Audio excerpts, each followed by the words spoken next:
आप देख रहे हैं न्यूज 18 इंडिया। मैं हूं आपके साथ जसप्रीत कौर। अयोध्या में राम मंदिर की प्राण प्रतिष्ठा 22 जनवरी को होगी। रामलला की 3 मूर्तियों में से एक मूर्ति का चयन हो चुका है। कर्नाटक के जाने माने मूर्तिकार अरुण योगीराज की बनाई गई रामलला की मूर्ति की प्राण प्रतिष्ठा अयोध्या के भव्य राम मंदिर में लगाई जाएगी। रामलला की मूर्ति की ऊंचाई 51 इंच होगी। तो 3 मूर्तियों में से एक का चयन किया गया है। अरुण योगीराज की बनाई मूर्ति का चयन हो चुका है और ये मूर्ति 51 इंच की है जो लगाई जाएगी। तो अयोध्या में रामलला की मूर्ति का चयन हो चुका है। इस वक्त की बड़ी खबर हम आपको बता रहे हैं। राम मंदिर की प्राण प्रतिष्ठा का कार्यक्रम 22 जनवरी को होगा और अब मूर्ति का चयन हो चुका है। मूर्ति चयन की केंद्रीय मंत्री प्रहलाद जोशी ने सोशल मीडिया साइट एक्स पर जानकारी दी। उन्होंने लिखा, जहां राम है वहां हनुमान है।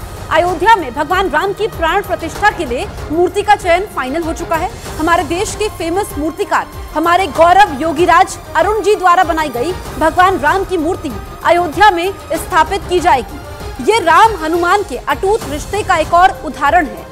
प्रहलाद जोशी ने लिखा, इसमें कोई दो राय नहीं कि हनुमान की भूमि कर्नाटक से रामलला के लिए एक महत्वपूर्ण सेवा है।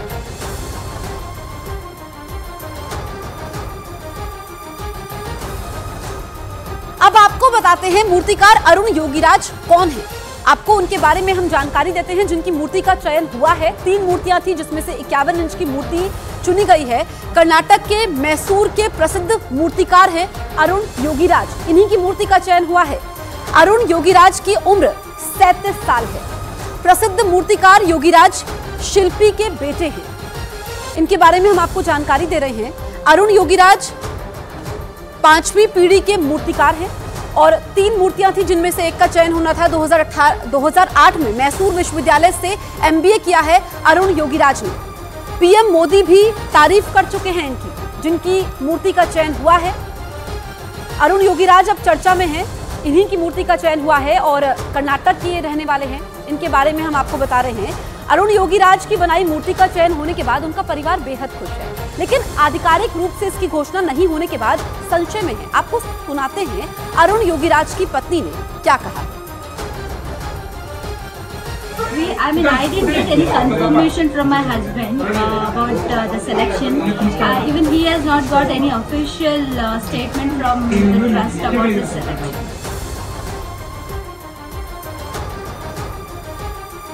सीधे चलते हैं अयोध्या। मेरे सहयोगी अमित पांडे लाइव मौजूद हैं। अमित, योगीराज की मूर्ति का चयन हुआ है, क्या हलचल है?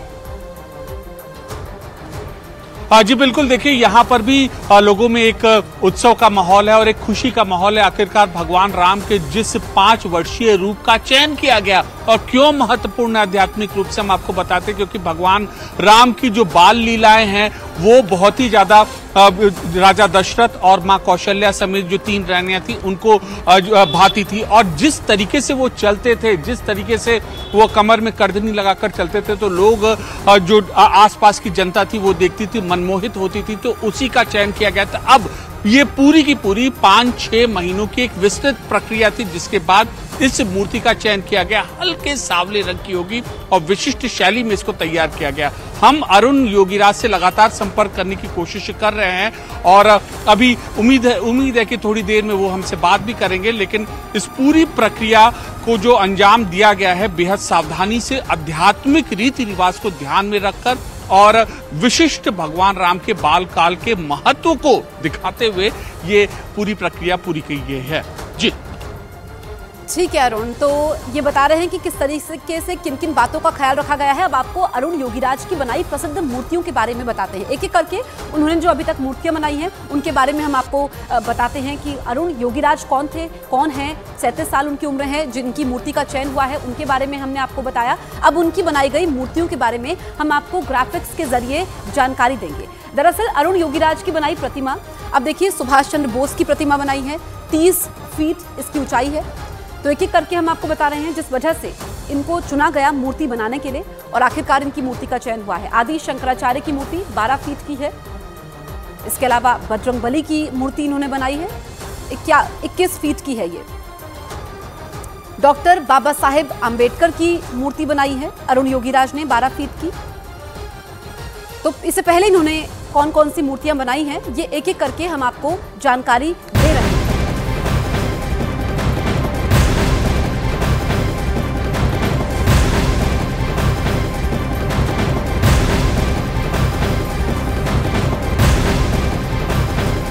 अयोध्या में राम मंदिर प्राण प्रतिष्ठा समारोह की तैयारियां चल रही हैं। इधर इस बीच एआईएमआईएम के प्रमुख असदुद्दीन ओवैसी ने विवादित बयान दिया है। उन्होंने मुस्लिम नौजवानों से एकजुट होने की अपील की है। ओवैसी ने कहा कि अगर हम एकजुट नहीं हुए तो हमारी 3-4 मस्जिदें और छिन जाएंगी। असदुद्दीन ओवैसी ने एक सभा को संबोधित करते हुए कहा, नौजवानों अपनी मस्जिदों को आबाद रखो, हमारी मस्जिद हमसे छीन ली गई और वहां क्या किया जा रहा है ये आपको याद होना चाहिए। क्या हमारे और तुम्हारे दिल में तकलीफ नहीं होती? जिस जगह पर हमने 500 साल तक नमाज पढ़ी वहां पर आज क्या किया जा रहा है? तो नौजवानों को बरगलाने की कोशिश की है ओवैसी ने। एक बार फिर से विवादित बयान ओवैसी ने दिया है और इस बयान में कहा है कि जहां पर नमाज पढ़ी गई 500 साल तक वहां पर क्या हो रहा है ये सबको मालूम होना चाहिए। नौजवानों मस्जिदों को आबाद रखो। नौजवानों तुमसे मैं कह रहा हूं, हमारी मस्जिद हमने खोदी और वहां पर क्या किया जा रहा है आप देख रहे हैं। नौजवानों क्या तुम्हारे दिलों में हमारे दिलों में तकलीफ नहीं होती? नौजवानों मस्जिदों को आबाद रखो, कहीं ऐसा ना हो कि मस्जिदें हमसे छीन ली जाएं।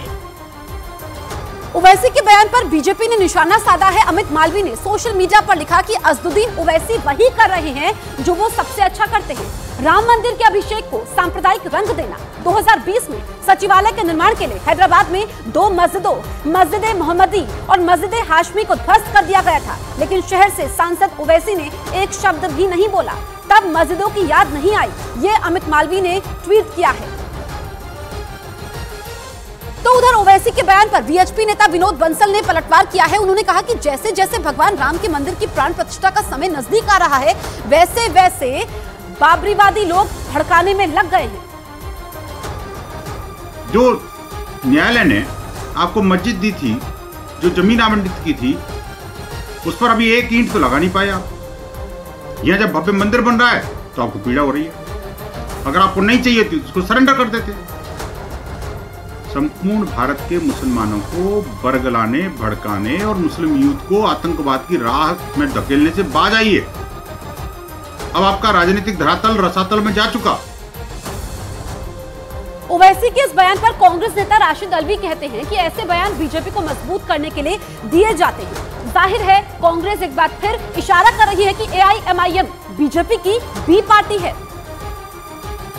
ओवैसी साहब इस तरीके के बयान देते हैं जिससे भारतीय जनता पार्टी को ताकत मिलती है। वो नौजवानों से क्या कह रहे हैं कि वो किस तरीके से मस्जिदों की हिफाजत करेंगे? क्या पुलिस से लड़ेंगे, फौज से लड़ेंगे, सरकार से लड़ेंगे? ये बयान भारतीय जनता पार्टी को मजबूत करने के लिए दिया गया, ना कि मस्जिदों की हिफाजत करने के लिए। ये सरकार से कहा जा सकता है कि आप मस्जिदों को प्रोटेक्ट कीजिए, मंदिरों को प्रोटेक्ट कीजिए। नौजवानों से कहने का क्या मतलब?